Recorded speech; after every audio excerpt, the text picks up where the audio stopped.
For this chapter, we are looking at a consequentialist approach to ethics, which focuses on the results of an action.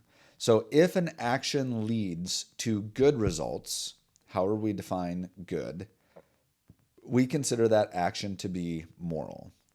If it leads to bad results, however we define bad, then we would consider that action to be immoral. Whenever you argue about the rightness or wrongness of an action based upon what it will produce, whenever you argue that way, you're arguing as a consequentialist. For most people, this approach to ethics seems like common sense. And so if we go back to the trolley problem, where you're someone who's standing at a lever, and if you flip the lever, you can save 5 lives. But when you do that, the expense is one person will die. Or you cannot flip the lever, which the expense of that is it will take 5 lives, but you will save one. If you're arguing about that situation, there are two different ways to argue about that situation from a consequentialist perspective. So look at an argument between, say, Bill and Ted. Ted might say, we should save 5 lives. Now, if you ask Ted, why do you argue that way? There are many different ways that you could argue for the proposition we should save 5 lives. One way of arguing is a utilitarian argument. So Ted is a utilitarian, so he grounds all of his moral decisions in the utilitarian principle, which says we should do whatever produces the most amount of happiness, or we should do whatever reduces the greatest amount of suffering. That, in short, is the utilitarian principle. So Ted says we should save 5 lives, and you ask him why. Because at the end of the day, that will reduce the most amount of suffering. To save 5 lives is better than to save 1 life. But Bill disagrees with that, and he says, no, we should save 1 life. And if you ask Bill, well, why should we save 1 life? Bill is an ethical egoist. And so, arguing from that principle, he says he's still going to be arguing as a consequentialist, but he will argue something like this: the consequences will be better if we create a society where we protect the individual over the collective. So we want to produce a society. It's better in society if we protect individuals and not just what the masses want. That's Bill's approach. Now, most people, again, when they're first introduced to this type of reasoning, whether they're a utilitarian or they're an ethical egoist, they'll think this just seems like common sense. And so the question we want to look at now is, how do the most common approaches to consequentialism, how do the most common approaches to these theories actually work when they're tested against our moral experiences in different situations? That's what we're going to do in this lecture and in the next lecture. Sorry.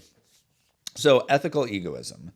Ethical egoism is the theory that the right action is the one that promotes the most favorable balance of good over evil for oneself. Now, on the surface, this sounds like this is selfish, but it's not really selfishness, because again, you have to think about it from a society perspective.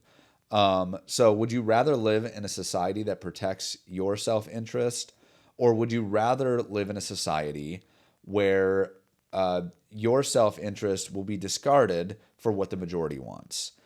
So even though initially this sounds like selfishness, it's not necessarily selfishness. To promote ethical egoism might actually be something that's good for your neighbor as well. And this theory also is not necessarily self-indulgence or recklessness. And it's not the same as just doing whatever anybody wants or whatever will give the most amount of pleasure.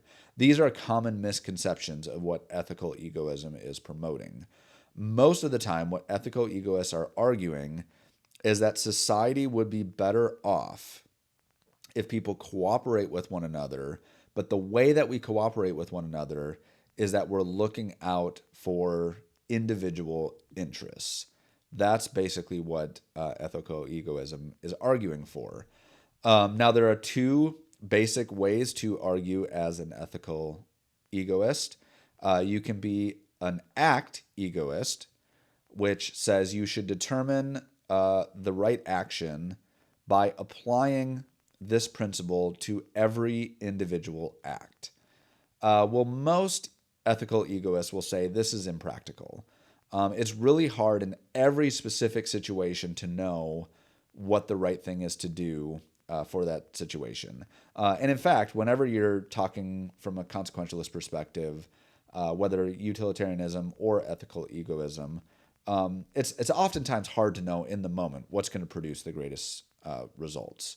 So a more reasonable approach, at least I think a more reasonable approach to ethical egoism is rule egoism, which says to determine the right action, what you first need to do is decide whether an act falls under a rule that, if consistently followed, would maximize your self-interest.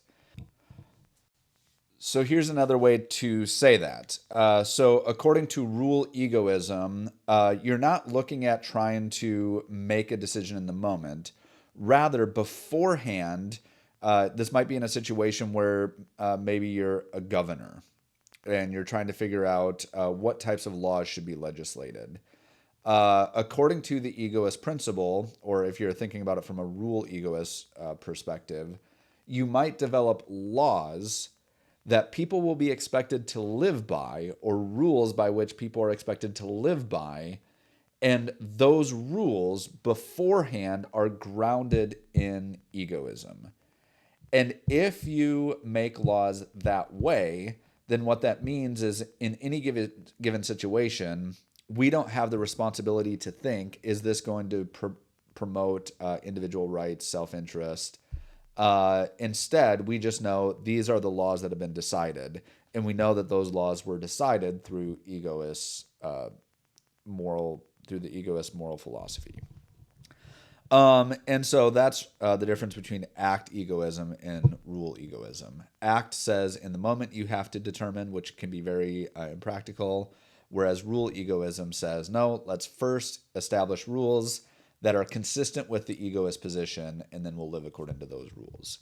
I also want to take some time to talk about libertarianism at this point, because most people in our society do not go around calling themselves egoists. Instead, you'll have views like libertarianism, which are really a subset of ethical egoism.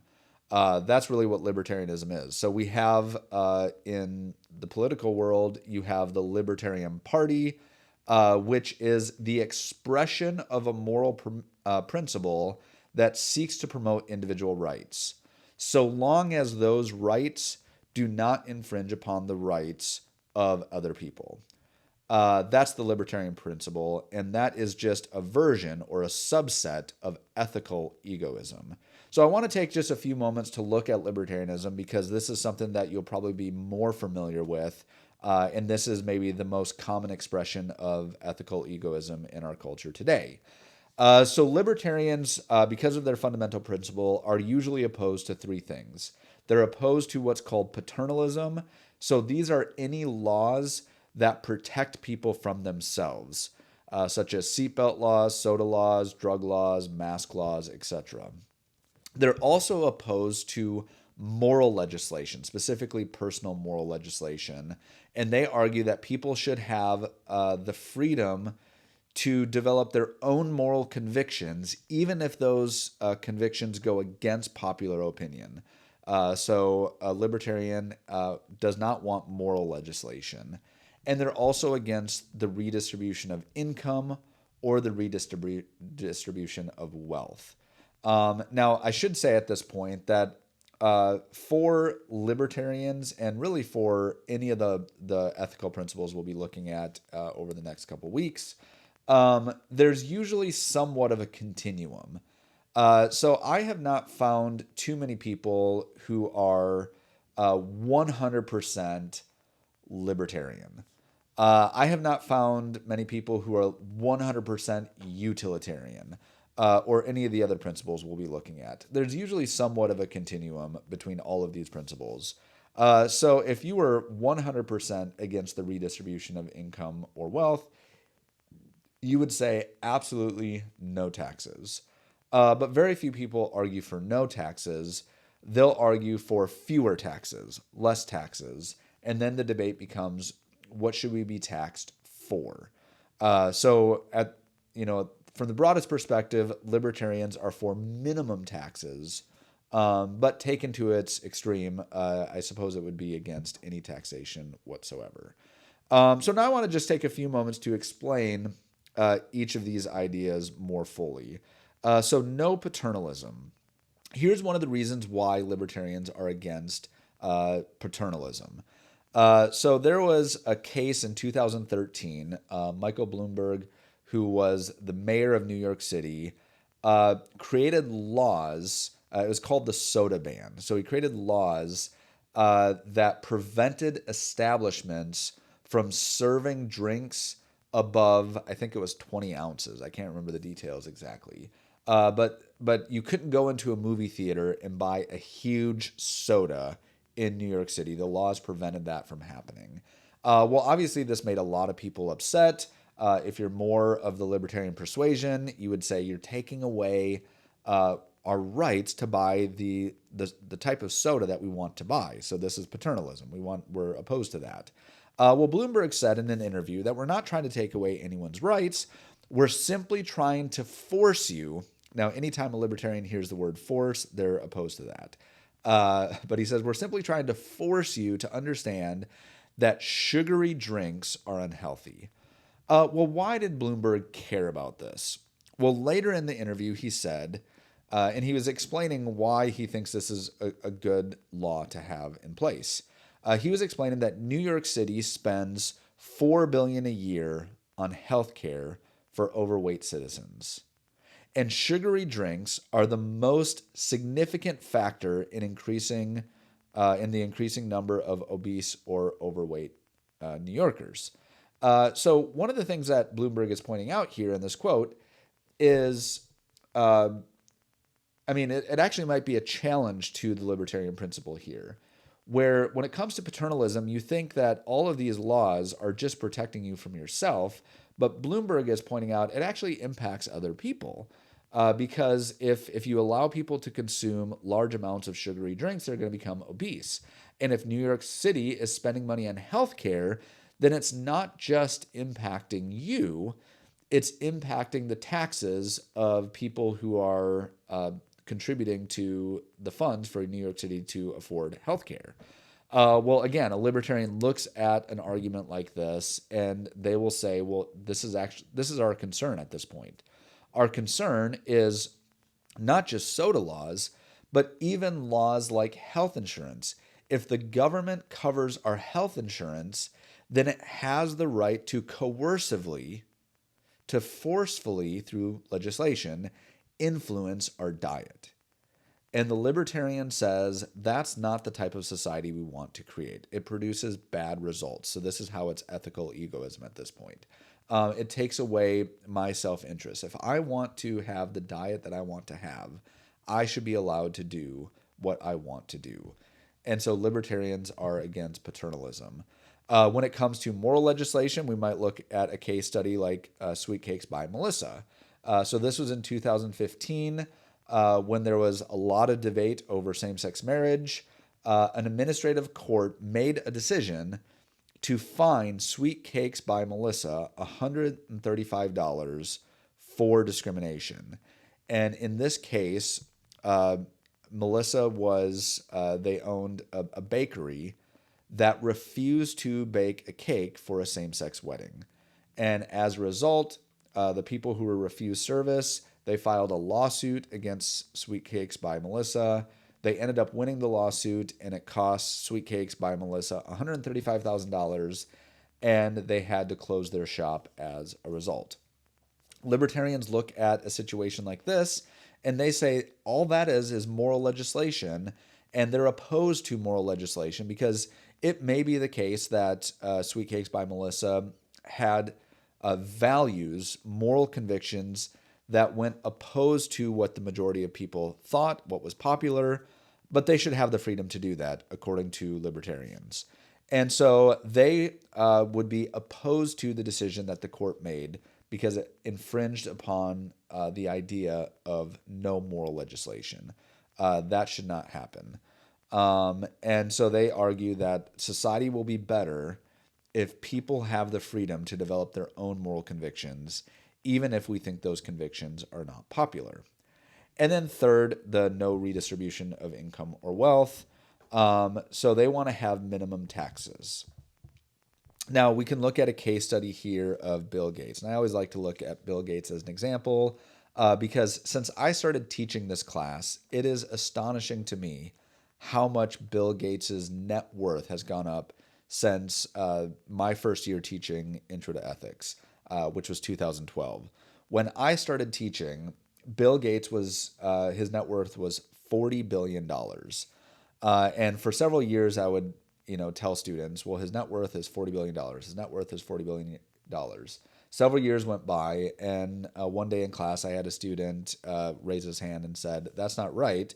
I just looked it up online. Bill Gates is worth $85 billion." And I said, that can't be right. I mean, it was just a few years ago that, I looked it up. It said $40 billion. And sure enough, I looked it up. By the time that I started teaching, just 3 or 4 years after that, Bill Gates' net worth more than doubled. And I just looked at his net worth again today. And now Bill Gates is worth $118.4 billion, which means that he makes over $10 million, not per year, not per month, but per day, which is why people have said for a long time that it would not be worth his time to bend over and pick up a random $100 bill. He makes more per second than it would take him to pick up that $100 bill. And so, well, how does this relate to the idea of no redistribution of income or wealth? Well, the libertarian again says our fundamental right is the right to liberty. Some people might come along and they'll look at Bill Gates' wealth and they'll say, this is not right for him to have this much money. We need to take away a large portion of his wealth and do something good with that money for society. And the libertarian might say, okay, maybe that money would be better in the hands of the majority than the minority, but we still should never violate this fundamental principle, because when we do, we're using an individual as a tool for the betterment of society. And we should never do that, no matter how just we think the cause might be. Because when you start doing that with Bill Gates, then you have to do it with the next person in line. And then you have to do it with the next person in line. And eventually, I mean, it might be millions of people down the line, you're the next person in line, and your rights will be infringed upon when it comes to your income and your wealth. And so, as a principle, then they just say no redistribution of income or wealth. Well, so that's libertarianism. We should step back now and evaluate the ethical egoist position. And really, I'm still kind of thinking from a libertarian perspective at this point. Are there any criticisms with the libertarian principle? Well, with the examples that I just gave you, you might already have objections just using those examples. But I want to use a situation from 2010. This was a news article, a real story that happened. A Tennessee family, their house burned to the ground as firefighters stood by and they watched.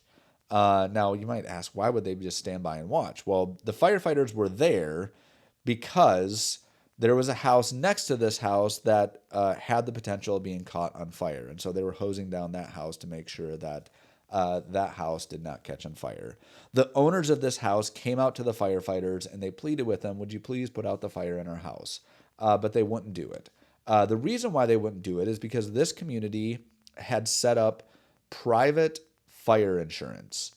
And so you had the ability to purchase fire insurance or to not purchase fire insurance.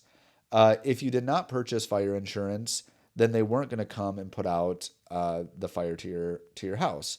And the argument for this was, uh, I mean, they use the example of car insurance. You can't refuse to buy car insurance, then get in a car accident and have an insurance company pay for your car. It doesn't work that way. You have to purchase the insurance first. Then, if you get in a car accident, the insurance will cover the damages on the car.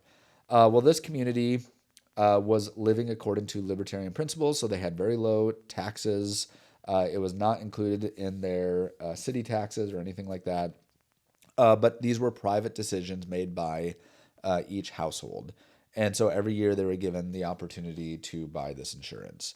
Well, most people look at a situation like this and they say, that's just not right. It's not right for firefighters to look at a burning house. And yes, they didn't pay. They didn't pay for the insurance. But if you're there, you should just put out the fire if you can put out the fire. And so what the critique here would be is this type of principle violates what we would consider sound moral judgments. Just one sound moral judgment is if a house is on fire and you're a firefighter and you have the means, it is the morally correct thing to do to put out the fire. And so, does ethical egoism stand against this criteria? Is it consistent with our considered moral judgments?